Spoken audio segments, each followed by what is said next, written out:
Supriya. You're with ET now. This is 9 p.m. and this is the show that puts the spotlight on development issues. You're watching the India development debate with me, Sandeep. Gurumurthi. Straight to the big issue tonight. In the biggest push to mend Indo-China relations, Prime Minister Modi has embarked on a two-day visit to the land of the Red Dragon. Prime Minister Modi arrived in the Wuhan province earlier today to hold summit-level one-on-one talks with President Xi Jinping.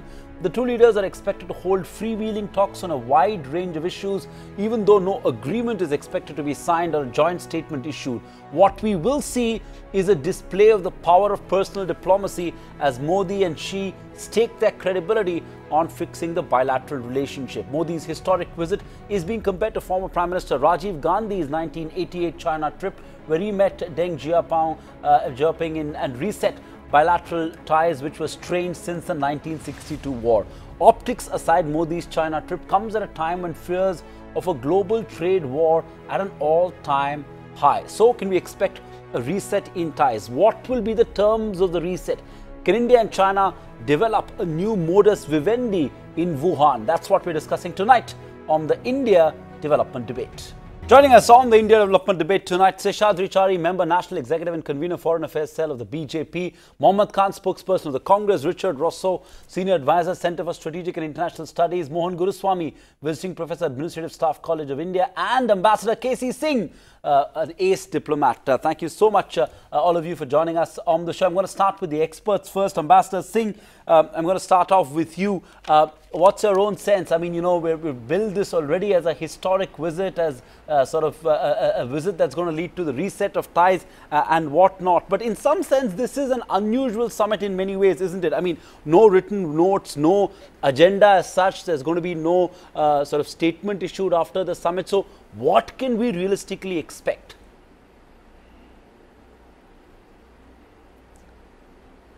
Well, there was a similar summit between President Xi and President Trump at his estate in Florida. So this has happened in the past. But what makes it even more peculiar is the other summit which took place, which is between the leaders of North and South Korea.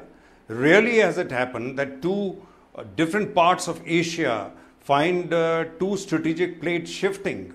Now, was China aware of it? Did they choose the day to cause a distraction from what is happening in Korea? Because that is not something which China would be entirely happy with, because they don't seem to be a part of that. But be that as it may, this is, I think, for India a way to go and explore whether China is ready to cut India slack, ready to accept that there is space in Asia, what they keep talking about for India and China to rise, whether their two dreams can be meshed. And for that, there will have to be a roadmap, and the roadmap will have to be how China, it doesn't mean we can banish China from South Asia, but how China rebalances relations with the countries in South Asian region, where China is not seen as propping up all those elements which are inimical to India. And perhaps in return, it would expect that India is not openly aligning with Japan and US in this trade war or wherever it is leading thereafter. So it's an inflection point. How much of readjustment can take place? What is the roadmap? I think the devil, as they say, lies in the detail. It's an inflection point. That's the opening comment there from Ambassador Singh. Mohan Guruswamy, let me come to you first. Is it in some sense realistic then to say that India's relationship with China has sort of moved on, is on the mend after, you know, the acrimony of last year, after the bitter Doklam standoff and a whole host of other issues of friction? Is it fair to say that the relationship is on the mend as is visible now?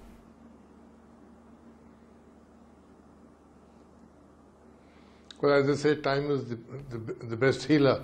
So, you know, we've had about 8 months since Doklam. And then we've had events like that before, and we've forgotten about it. Doklam was a little more frantic, and that has settled down now, and that is behind us. Both of us are dug in where we are, and that situation remains. But there are other things happening. The declaration of the Trump's sanctions on China, which might trigger off a trade war, which means that, you know, both of us, particularly China and India, will get badly affected. China has a trade surplus of about $250 billion with the US. We have a $120 billion IT trade, export of services with the US. And that value addition in that IT is bigger than the value addition of China's manufactured exports to the US. So it makes a huge difference to us, and we should be concerned about this. And both countries should be discussing their strategy about, if the globalization arrangements, which have suited us well because we posted remarkable growth rates because of it, if that falls apart, then we are in trouble. The other thing, of course, is Chinese trade surplus with India. It cannot be sustained for long. We've given them $300 billion in the last 6 years as surplus, and it's something which we can't afford, and we need Chinese investments in India. So I think we need to settle down on this and get moving. Doklam and all are considered, the border issue is now a sideshow. It's going to take a long time to resolve. Right. We can't give, they can't take, and so there we are. Okay, and you've raised the issue of our trade deficit, and that's something that we do intend to debate quite a bit on this show as well, because that's I'm afraid not enough spotlight is put on that and how that needs to be fixed. But opening comments from you, Richard Rosso. How much do we have Donald Trump to thank for this wonderful photo opportunity of seeing President Xi Jinping and Prime Minister Modi in the Wuhan province? How much do we have Donald Trump to thank for this moment? I think it's a very small consideration. You do have this fascinating trade triangle where, India also, its most recent budget increased customs duties in almost 50 areas. So they took a much sharper blow in terms of retrenchment on globalization than Trump has. But that's targeting China, much like what Trump has been doing, has been targeting China. So I think the U.S. and India both, China remains the main trade consideration. We're both taking moves, and sometimes the other has happened to be collateral damage. A summit between Modi and Xi is not going to iron out those trade differences because, in fact, a lot of us are really targeting these major surpluses that China has generated with each. I think the agendas are driven solely by the bilateral nature of the relationship, the PLA Navy traversing the Indian Ocean with more frequency, the engagement with India's neighbors. So I think the agenda is a lot more diverse and not terribly shaped by Trump. Probably the one area that Trump maybe has had some influence is with Trump taking a much tougher stance on China and announcing the Indo-Pacific strategy and India's stronger centrality, I think, in terms of our growing security posture. And we're trying to figure out what that means in practice. There is no specific plan, but talking about reviving the quadrilateral, giving a little more energy to the trilateral with Japan. These kind of things give China pause, and if they can do some things to pull India out of that orbit, I think they'd like to. That would be some notation in that degree would be viewed as a success for President Xi, I believe. Indeed. Okay, let's take it to the politicians then. First up, Seshadri Chari, we use the same words, reset, historic, landmark. When Xi Jinping, visited India in 2014, those wonderful images of Prime Minister Modi and President Xi Jinping walking down the Sabarmati River, it was all celebrated by the media. And then Doklam happened. And then China refused to back our case at the NSG. And then China refused to label Masood Azhar as a terrorist. So I'm trying to say we've sort of gone down this path before and sort of really been, been taken aback by what happened after that. So, is it important to temper expectations?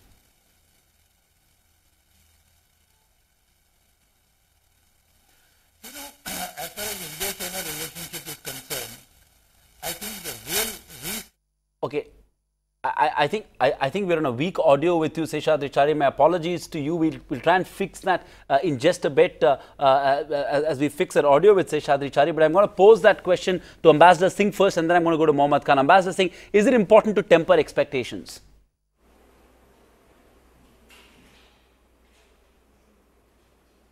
Problem that BJP and Prime Minister will have is because domestic foreign policy has been used in domestic politics, has been used to further BJP's image domestically.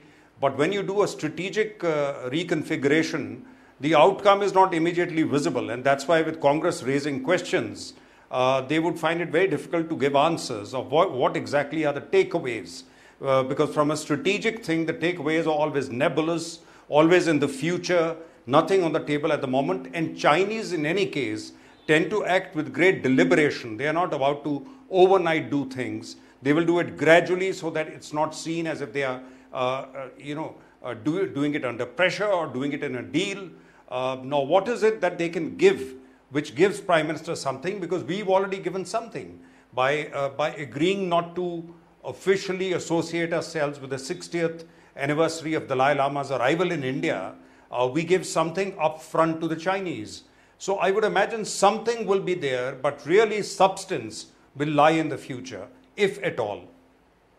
That's an important point you've raised, and again we need to talk about that as well. What could be the terms of a reset, if at all, and that's something that we will debate. But as we try and fix that link with Seshadri Chari, I have to get an opening comment from Mohammad Khan of the Congress Party. Mohammad, your thoughts on this meeting and the Congress Party's thoughts, and more importantly, why is Congress President Rahul Gandhi reducing what is a significant foreign visit to the politics of ridicule, mocking the fact that Prime Minister Modi, you look tense. I mean, why is such an important diplomatic effort being reduced to politics of ridicule?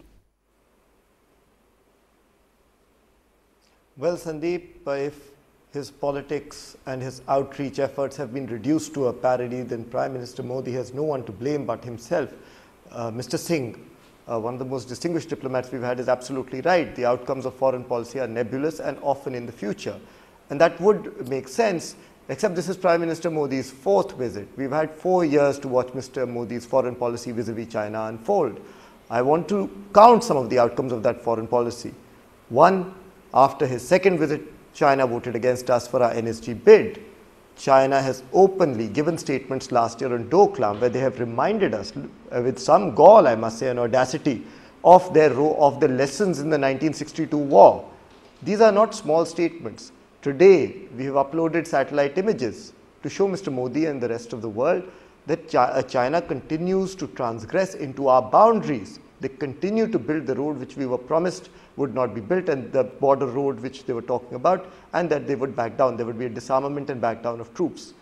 Now, if Prime Minister Modi had not set such high expectations for himself when he was on the campaign trail in 2014, where he had said, I will show them red eyes, though in English it loses some of its import, and I have a 56-inch chest, then perhaps these questions would not be thrown at him today, because he promised such awesome and far-reaching measures to curb the situation in Doklam is why people expect more of him. Today the issue is Doklam, Doklam, Doklam.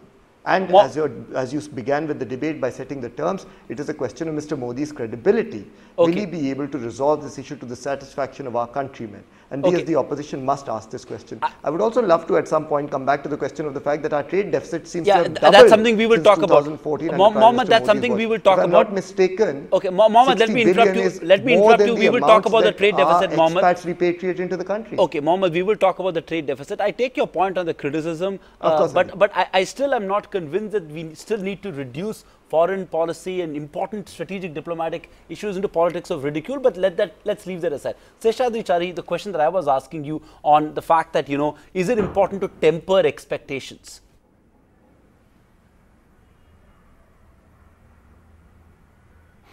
We are again and again using the word reset, but I don't think it is actually a reset as far as India-China relationship is concerned. Yes, there are ups and downs, but the reset really happened after 1962, when after a long period of gap, India and China decided to do business with each other. But then China was it's almost 25, 30 years now, and China has progressed a lot, and we opened up our market only in 1992-93 after Narasimha Rao and Manmohan Singh combined took up an economic agenda, and we did a lot of recorrection and recalibration of our economic policy. But the real recalibration of our foreign policy did not take place even then. So it's only now that we are doing a lot of recalibration as far as our foreign policy is concerned. So we are really resetting our relationship with China in a new sense of the term, where we are able to deal with China as well as US from a position of strength. So nobody is underestimating the capacity of India's growth potential. So that is the reason why US wants India to be on its side, while China wants India to be on the Chinese side as far as the trade relationship between US and China is concerned. I still don't think it qualifies to be called a trade war.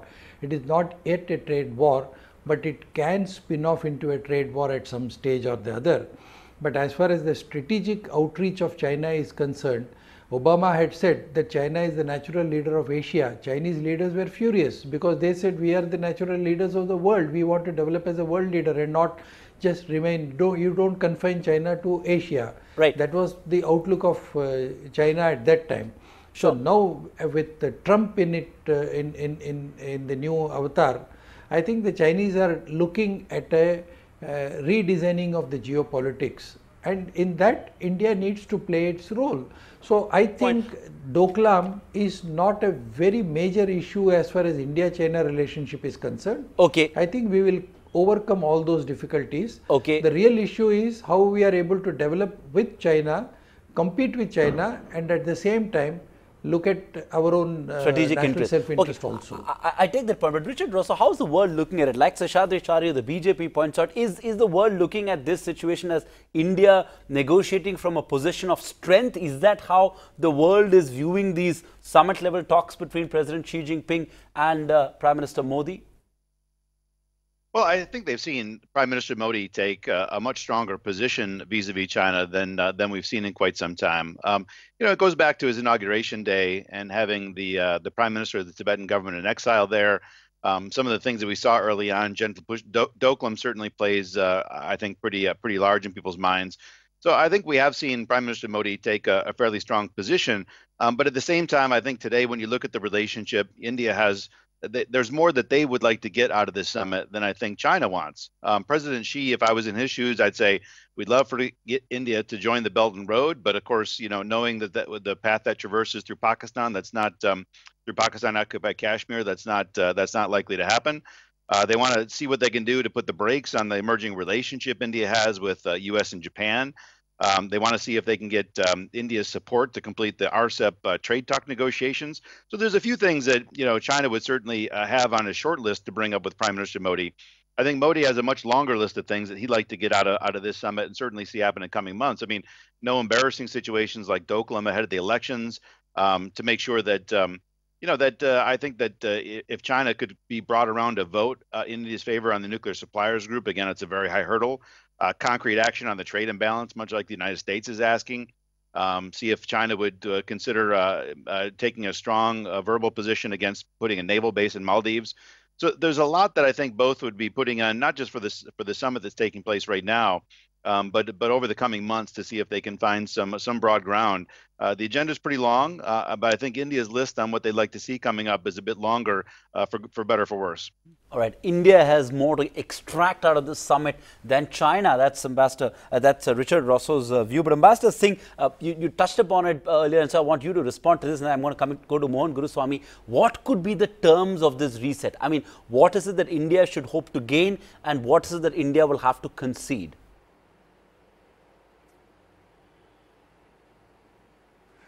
Let's take 3-4 things. One is, of course, border. You cannot ignore it. China signed the 2005 agreement when their Prime Minister had come to India. And in that agreement, they had agreed on the principles for settling the border dispute.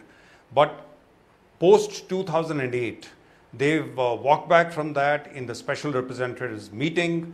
There's not been much progress. Are they willing to go back to that 2005 agreement? Because then you will not have periodic problems once the maps are exchanged, once we know where the line of actual control is, overlapping jurisdictions are reduced, then this drama of every summer when the snow melts and competing, overlapping, where there's understanding of both is not coinciding, that is where patrolling and then face-offs start. That will have to be one starting point on that. Second one is, certainly red lines have to be conveyed to them that India would not accept a naval base in Maldives.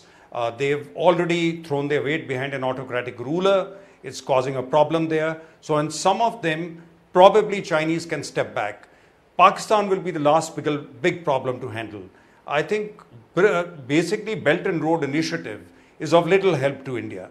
India wants east-west connectivity. We have a huge coastline. For us, none of those roads are directly of any relevance. Now, there are proposals that we should allow them to have access through Nepal. I don't think that's going to be the first thing on the table. That'll come at the very end once we have great confidence in each other and the two countries are working together on many different levels. Now, the other one is linking Bangladesh, Bangladesh, Myanmar, China, India connectivity. That'll also have to be later on the table. Immediately, if they want us to start looking at BRI and CPEC, then they have to bring Pakistan to heel. And that means that certainly things like Masood Azhar and these things, they cannot use as irritants and as bargaining chips. They have to be on the same page as far as terrorism is concerned. They have to stop using names and specific terrorists to needle India. As far as NSG is concerned, frankly, it doesn't really affect India all that much. Okay. We have the NSG waiver. I don't think India is dying to put up huge number of nuclear power plants. All over the world, there is a movement against nuclear power. But even if you want to put them up, NSG is really a more a prestige issue. You want to be on the rule-making body, but we can live with the current situation. I don't think we should be giving an arm and a leg to have the Chinese sign on to that. In fact, when you make an issue out of these things, the Chinese are very happy to extract concessions. So we also have to be very clear about what we want. I take that point. Abbas Singh, quickly let me interrupt you. You can match it. Okay, I take that point. Mohan Guruswamy, do you also sense a sort of realization between the two leaders, more importantly, because I think they've staked a lot of their personal, some would say this is the power of personal diplomacy, the way this meeting has been structured, 6 conversations between the two of them. But is there a realization among both the leaders as well that, this whole promise of economic potential, economic cooperation between the two countries that gets talked about a lot holds for nothing if there isn't stability in the borders, if there isn't geopolitical stability? If you have another standoff like the Doklam, economic cooperation you can forget about that. Is there that realization between both leaders you sense?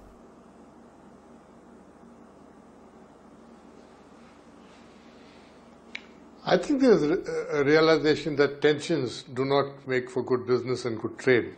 I think that realization is there. And both the Chinese also realize it and the Indian side also realize it. And we would naturally try to avoid that. Doklam was an unfortunate event. It was an attempt to get into Bhutan, by the Chinese into disputed territory in Bhutan. And we interrupted that and we stopped that. And I don't think the Congress representative is right when he says that they started building the road again. They stopped building the road.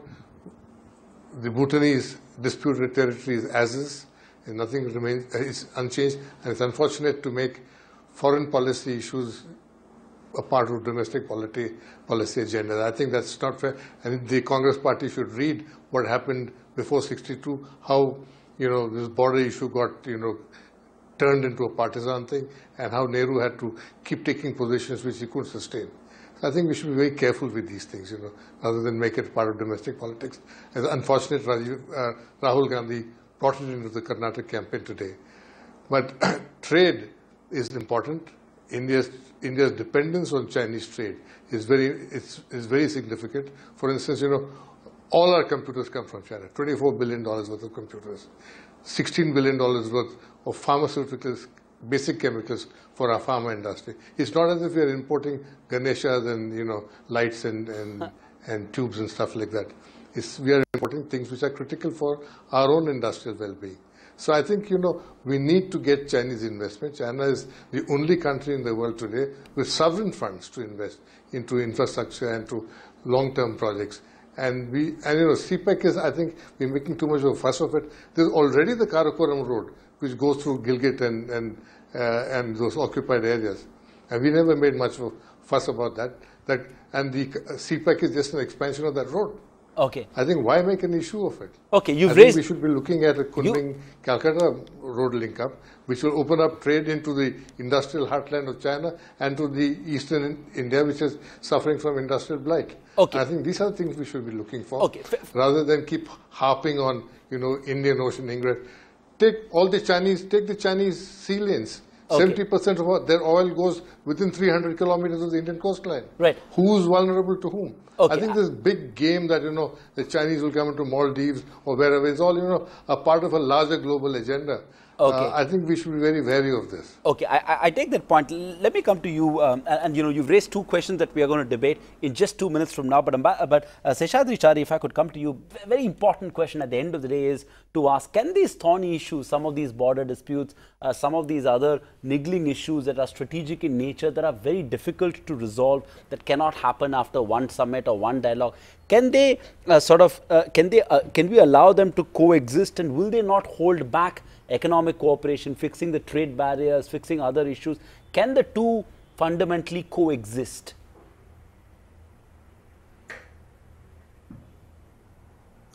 I don't see any reason why we should not be able to cooperate with China on global issues like global warming and carbon emission issues.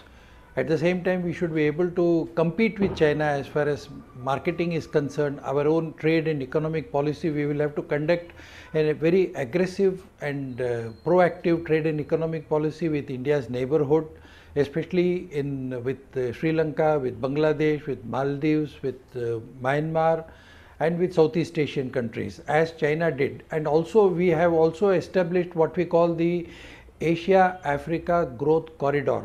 So we should put more efforts, more money and more business and more private public partnership as far as Asia Africa Growth Corridor issue is concerned. And Prime Minister Narendra Modi has already suggested that just look east is not enough, we have to do act east. And we have seen over past years that we have been very slow in implementation of some of our projects in different countries. We will have to really pull up our socks and do this implementation, just as we did in Chabahar. If you remember, from Chabahar we have already sent the first shipload of wheat to Afghanistan via Chabahar. So these are some of the issues that we will have to really look at very carefully. So we can coexist as far as China-India relationship is concerned. We can have cooperation, we can have competition also.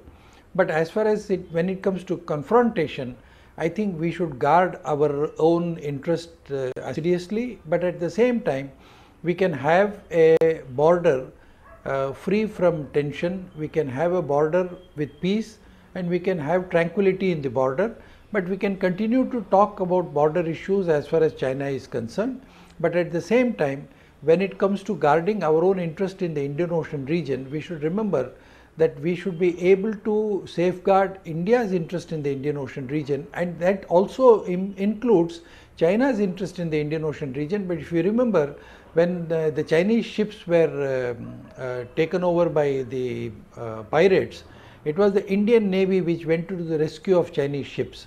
So India has a very good naval presence as far as Indian Ocean region is concerned, and we should be able to strengthen our own Navy and Air Force as far as the Indian Ocean region is concerned, which is what we are actually doing. So we are actually not looking at China as a competitor as far as these areas are concerned, but we have to guard our own strategic outreach and strategic footprint in these areas also.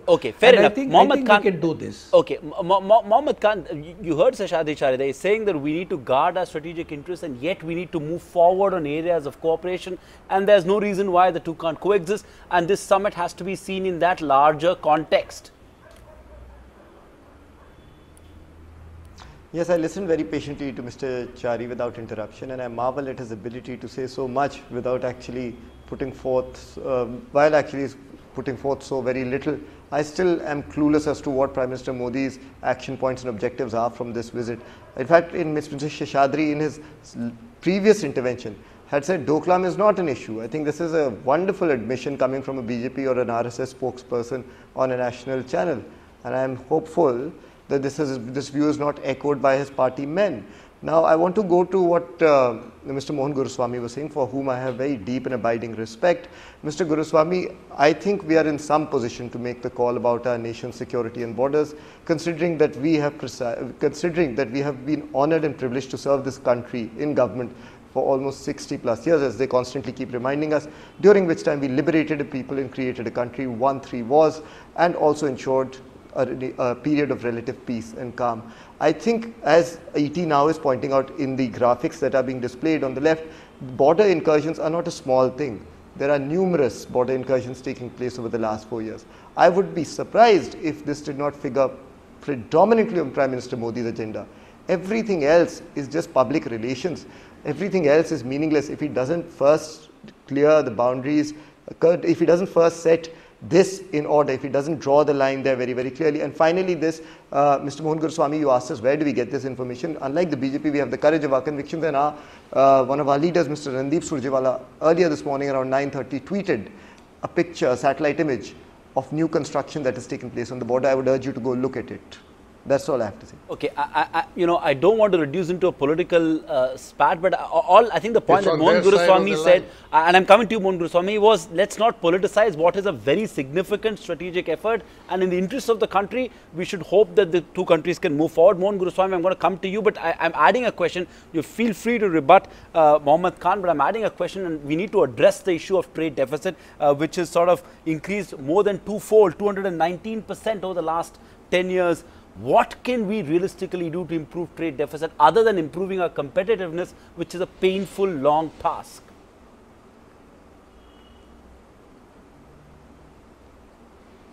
Look, the reality is that we don't have much to export to China except primary material now. And the Chinese steel expansion is slowed down. They have overcapacity. So iron ore imports have come to a standstill, and all other primary goods are also slow. And there is a limit to how much of leather and how much of hides you can keep exporting. And we are buying manufactured goods, value-added manufactured goods, which are vital to us. So, the only way you can balance this is by getting more Chinese investments to India. It's going to take us a very long time to be competitive and to be able to sell high value-added manufactured goods to China. Let's be clear about this. The Chinese economy is about 5.5 times bigger than ours. And we have been left behind in this race. In the last 2 decades, we've actually lost a lot of time squabbling and, not taking policy decisions. Even the last 4 years have been that. So I think, we now have to be realistic about where we are and who we are. And, we get hustled into all this Indian Ocean stuff. The Americans have an agenda, the Japanese have some other agenda. But we are the only country in this so-called Quad who has a border with China, 1,700 kilometers or 2,000 kilometers of border, with flashpoints. Along the way, we have 250,000 men there. We have, lots of Air Force there, air power deployed. So I think we've got to handle this thing very carefully. And, because push comes to shove, the Americans will say, oh, we've got our trade relations with them. Japan will say, we've got no problem with them now. And so we'll be stuck with all this. I think we should be walked very, very warily into this. We are in a good position in the Indian Ocean. Our peninsula is, whatever happens, whatever number of ships they might put in, we will still dominate the IOR. And so I think we should be quite comfortable with that, rather than get hustled into all these other extraneous things, of geopolitics. But trade is important. Chinese sovereign funds is what we should be going after. Prime Minister Modi tried it in his first visit and then got sidelined into all these other issues, domestic agendas, all kinds of things came in between. We can get back to that and encourage the Chinese to invest on a permanent basis in India, so that their money will also ensure good behavior. So I think we should start looking towards that. Yeah, and it's important to see the China issue statement just and one yesterday on immediate way I would talk about is, they are keen on this Calcutta-Kunming corridor. I think we should also go for it. Okay, fair enough. You speak about Chinese investment. It was good to see China put out a statement talking about the extent of investments made in the Indian market. And it's a market that Chinese companies see a lot of potential in, and you can't take that away. But Richard Rousseau, if I could come to you on this whole aspect of trade, there is an asymmetry in trade ties between India and China that needs to be fixed. Given the nature of items that India exports to China, the levers are limited. Obviously, now there's a new equation with trade ties between China and the US being strained.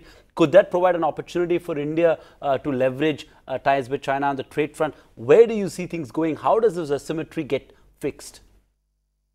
Well, I think it is, from Beijing's perspective, a relative drop in the bucket. So I think if India took increased steps, as they've been doing in recent years, with local content rules in different sectors like solar power, increasing customs duties, you haven't yet seen that really kind of slow down China's ability to export to India. I do think for India, it is more of a long-term game. You posed your question just before that.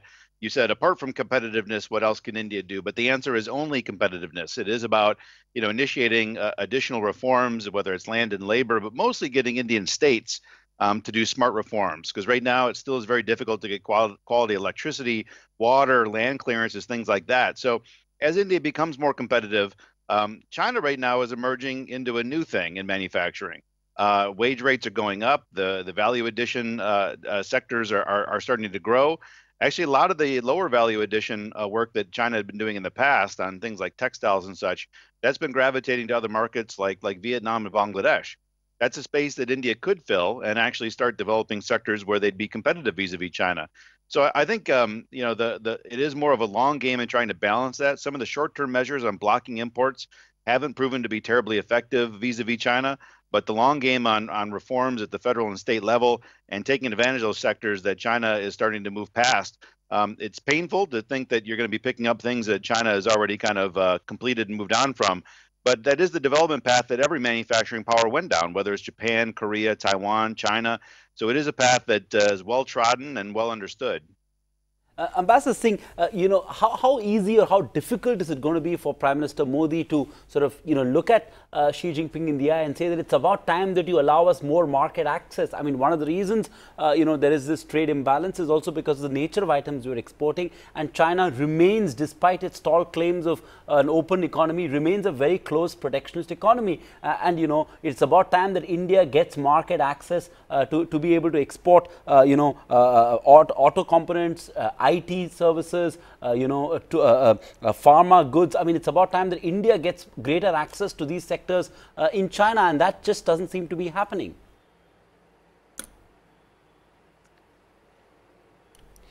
No, this will have to be taken up. And the other thing which is happening, which is starting tomorrow, the Chinese are trying to push what is called RECP, the Regional Economic Cooperation Partnership, which is the 10 ASEAN countries, China, Republic of Korea, Japan, India, New Zealand, and Australia.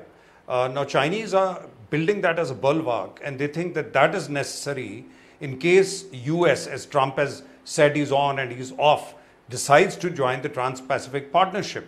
So they want to put up the walls here and have a regional grouping.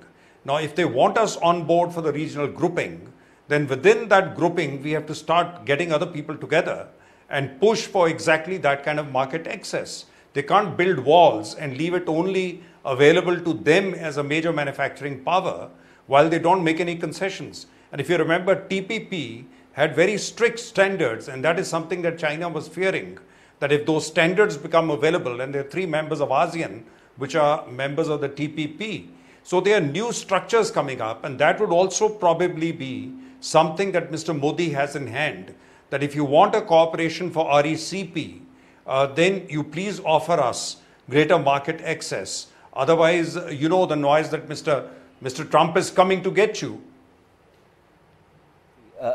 Seshadri Chari, I mean, what's the way out of this? I mean, you know, what are the levers that the government have, that this government has to fix trade imbalance? I mean, you know, we did look at some protectionist steps in the budget as well in terms of increasing duties, but, you know, it's not going to do the job. I mean, you know, at best it's some sort of, it's a balm to Indian industry, but it really doesn't do much in terms of fixing inherent trade imbalance. So what are the levers that the government has? What is it that the government plans to do to fix this trade imbalance with China?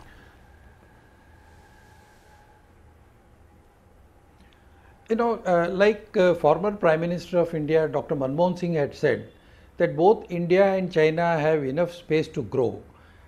So if you look at it from that point of view, we need not be, you know, thinking only in terms of Chinese growth. I think India has a great potential to grow.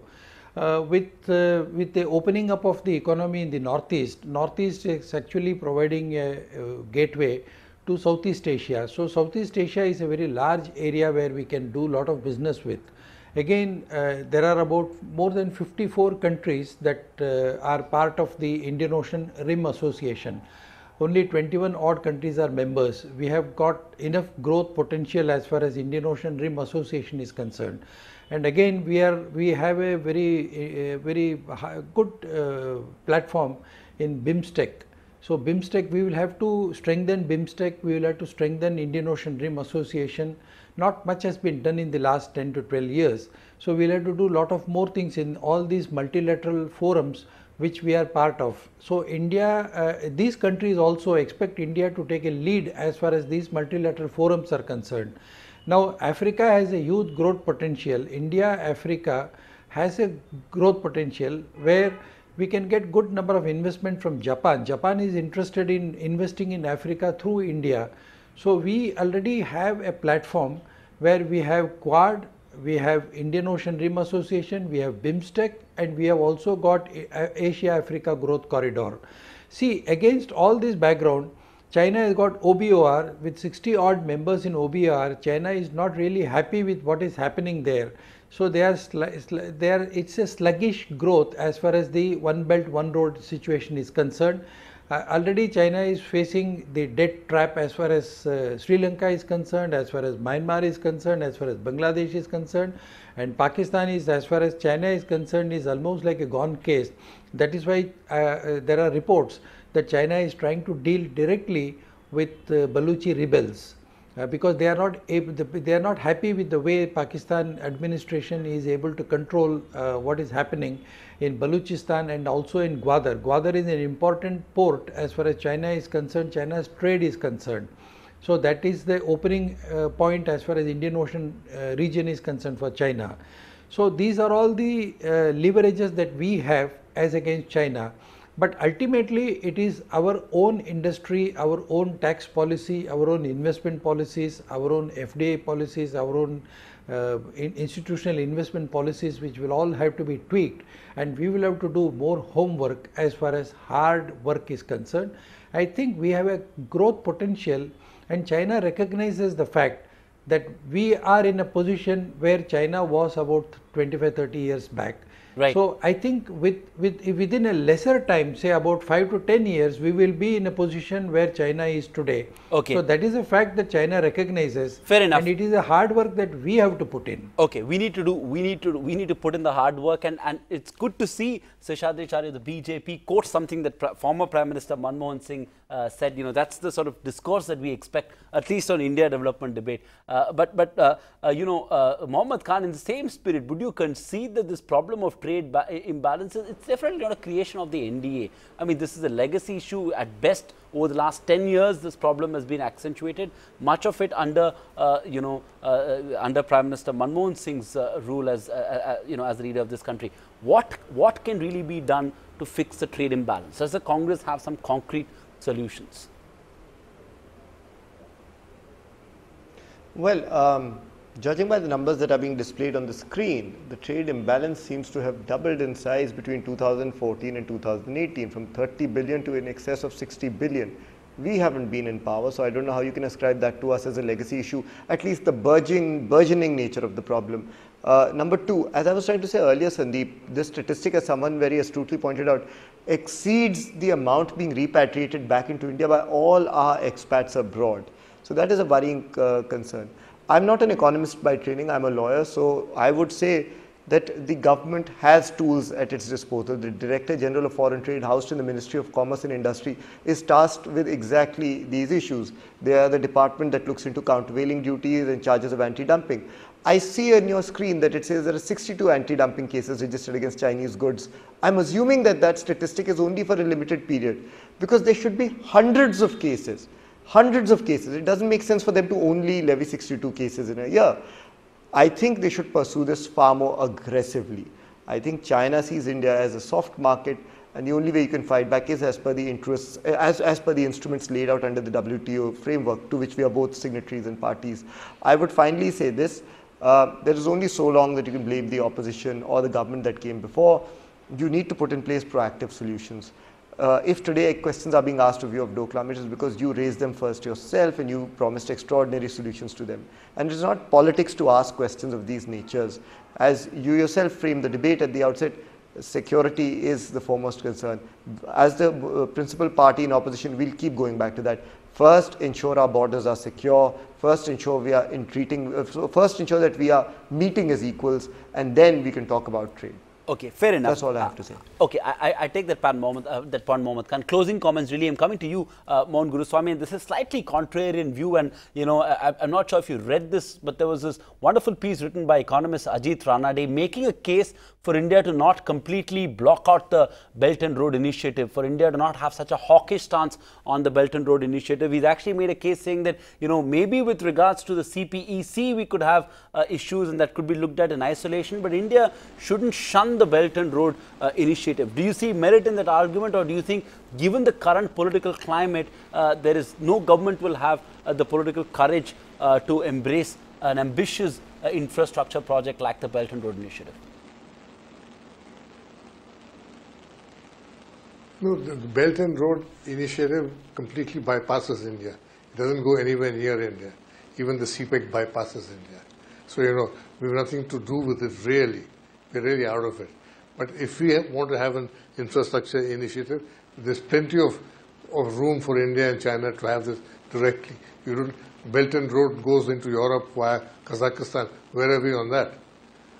So, I think we've got to be realistic. Belt and Road Initiative is a play by China to get rid of some of this overcapacity and also lend money to these people. And when they get zero interest rates in America, they lend it for 6%. So all these countries are assuming Chinese debt, and so just what happened to Sri Lanka will happen to Pakistan, will happen to Kazakhstan, whoever else is in between who takes this Belt and Road Initiative money. And I think it's far smaller than what the Chinese make it out to be. At one time, they were talking about $1 trillion, but it's really not going to be anything more than $80 to $100 billion. How many roads are you going to build after all? So I think we've got to be realistic about it. It's not such a big thing. The Chinese themselves are realizing that this is not much of a great investment, and it's not going to reshape the world as people have been talking. I think we tend to overreact on whatever the Chinese do. But as far as we're concerned, we're going to have the largest expansion of the middle class in the next 3 or 4 decades, where 180 million families will come into the middle class. And that's the kind of consumption China would like to meet. And we've got to make sure that that consumption is met from goods manufactured in India. Doesn't matter who owns them, whether it's owned by the French or by the Americans or Chinese, doesn't matter. It's got to be made in India. And that's where Modi's Made in India that's when it will make sense. And that's what he should be working for. And I hope, this topic is on the agenda with him in Wuhan. Okay, let's hope so too. Richard Rosso, I'm going to let you have the last word. How are you going to judge the sort of outcome of this success? I mean, will this summit be a success if the two countries can come up with a new modus vivendi as far as engagement is concerned? Is that going to be the big benchmark? I mean, should we keep our expectations tempered and at least hope that the two leaders can come up with a new way of operating despite our sort of legacy differences? I think there's only a few decisions that can be made on the spot. For instance, if China were to announce, which would be an absolute surprise, support for India's membership in the NSG or abandoning the China-Pakistan economic corridor. I mean, there's a number of things that, could be decided. I don't expect any of them will be decided. So most likely, we're going to look back on this heading up into India's election and see, has there actually been a change in posturing on the ground in practice following the summit?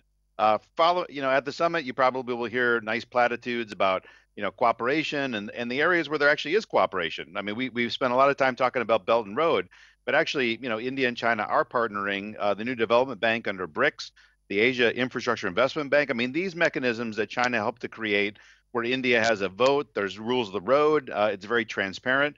Those are areas where they do cooperate. So I expect you're going to hear good platitudes at the end about a pledge to cooperate, to expand areas, reduce tensions. But it's only going to take time over practice. I think anything that is potentially announceable is off the table at this point. So nice words, but practice over the next year is really going to be how we're going to judge what this summit manages to do. We may not hear too many words at the end of this summit, but a lot indeed is at stake as Prime Minister Modi and President Xi Jinping make a massive effort at mending ties between India and China after the skirmishes in Doklam just a few months ago. This is a big move, and hopefully we will see some outcome and there will be peace on the borders and we will see stronger economic ties between the two Asian superpowers. On that note, I'd like to thank this wonderful panel for joining us in this edition of India Development Debate. Richard Rosso, Mohammad Khan, and of course Ambassador K.C. Singh and Mohan Guruswamy and Seshadri Chari, of course, from the BJP. Thank you so much for joining us and sparing your time on this special edition of the India Development Debate. Don't go anywhere. Up next is Top 10 at 10.